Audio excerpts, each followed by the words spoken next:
अमरीकी सदर ट्रंप का ईरान जंग तेजी से खत्म करने का ऐलान। ईरान पर हमला मौखर करने के बाद अमरीकी सदर ट्रंप की ज़ेर सदारत जंगी मंसूबों पर अहम इजलास हुआ है, जिसमें मुख्तलिफ ऑप्शंस पर गौर किया गया है। अमरीकी मीडिया के मुताबिक ट्रंप ने व्हाइट हाउस में कौमी सलामती टीम के साथ हंगामी मीटिंग की। इजलास में अमरीकी नायब सदर, वज़ीर ख़ारजा, वज़ीर दिफा और दीगर फौजी हुक्काम शरीक हुए। इजलास में ईरान जंग की सूरत हाल से मुताल्लिक मुख्तलिफ ऑप्शंस पर गौर किया गया। मुख्तलिफ फौजी ऑपरेशंस और सिफारती कोशिशों का भी जायजा लिया गया। बाद मीडिया से गुफ्तगू करते हुए अमरीकी सदर ने कहा कि ईरान के हवाले से मुस्बत पेशरफ्त हुई है, जिसके बाद हम ये जंग तेज़ी से ख़त्म कर देंगे। ईरान को किसी सूरत एटमी हथियार रखने नहीं देंगे। ईरान की नेवी, फ़िज़ाइया, फ़ौज और क़यादत ख़त्म कर दी गई। इससे पहले व्हाइट हाउस बॉल रूम की तामीरी साइट के दौरे पर मीडिया से गुफ्तगू में सदर ट्रंप ने कहा था कि अगर ईरान के पास जौहरी हथियार हुआ तो वो सबसे पहले इसराइल को निशाना बनाएंगे। वो इसराइल को तबाह करने में देर नहीं लगाएंगे, इसलिए ईरान को जौहरी हथियार रखने की इजाज़त नहीं दी जा सकती। वक्त महदूद है, ईरान को एक बड़ा धचका देना होगा। उनका मज़ीद कहना था कि शायद ईरान पर दोबारा हमला करना पड़े। ईरान पर 2 से 3 रोज़, शायद जुमे हफ्ते को या फिर अगले हफ्ते के शुरू में हमला कर सकते हैं।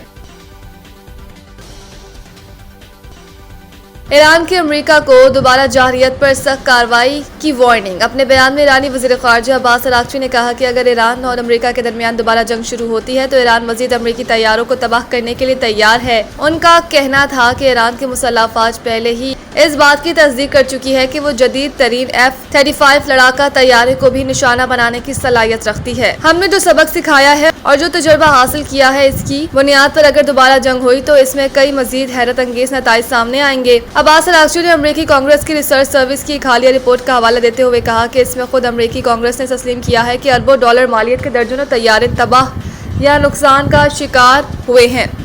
दूसरी जानिब ईरान के नायब वज़ीर ख़ारजा कासिम गरीब आबादी ने हथियार डालने से इनकार करते हुए कहा कि ईरान के पास 2 ऑप्शंस हैं, फतह या शहादत। जारहियत का फैसला किन जवाब देने के लिए तैयार है।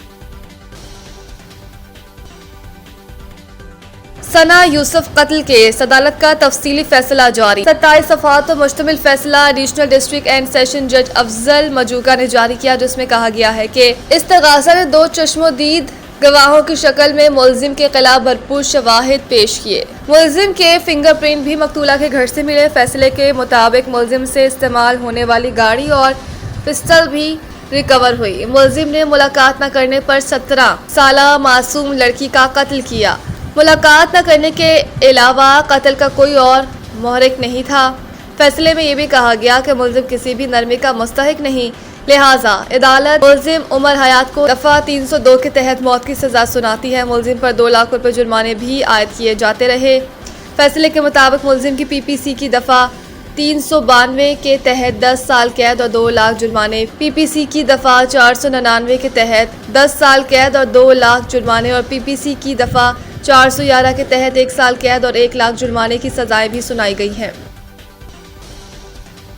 सच्चाई और हकाइक पर मबनी बयानिए की जंग में पाकिस्तान की जीत का भारत से भी एतराफ़। भारत के साबिक deputy national security adviser Arvind Gupta ने भी एतराफ़ किया है कि पाकिस्तान का बयानिया कामयाब हो चुका है। इनके मुताबिक पाकिस्तान ने कई रिहाइयों से अपने मौक़िफ़ को मुनज़्ज़म अंदाज से पेश करने पर मुसलसल काम किया है, जिसके बायस उसे सिफारती सतह पर कामयाबी हासिल हुई।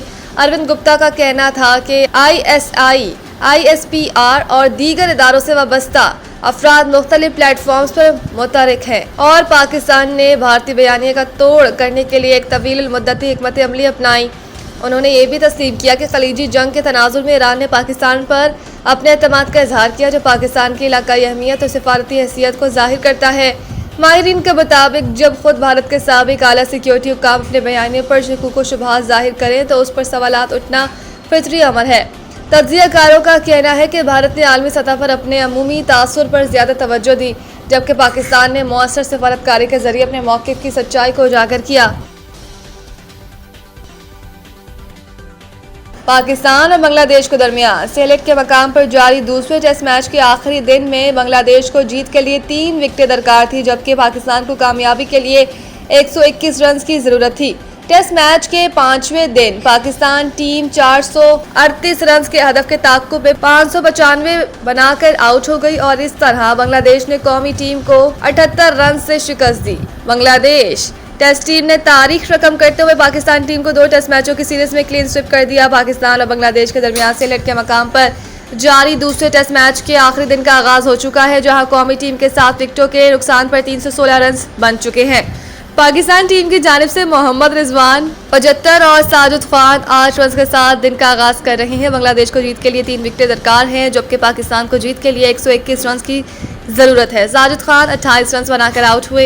इनके बाद मोहम्मद रिजवान 94 रन बनाकर पवेलियन लौटे, जबकि खुर्रम शहजाद बगैर किसी रन का इजाफा किए आउट हो गए। इस मैच के लिए इमामुल हक, शाहीन अफरीदी और नुमान अली को टीम का हिस्सा नहीं बनाया गया। वाज़ेह रहे कि 2 टेस्ट मैचों की सीरीज में बांग्लादेश को 1-0 की बढ़तरी हासिल है।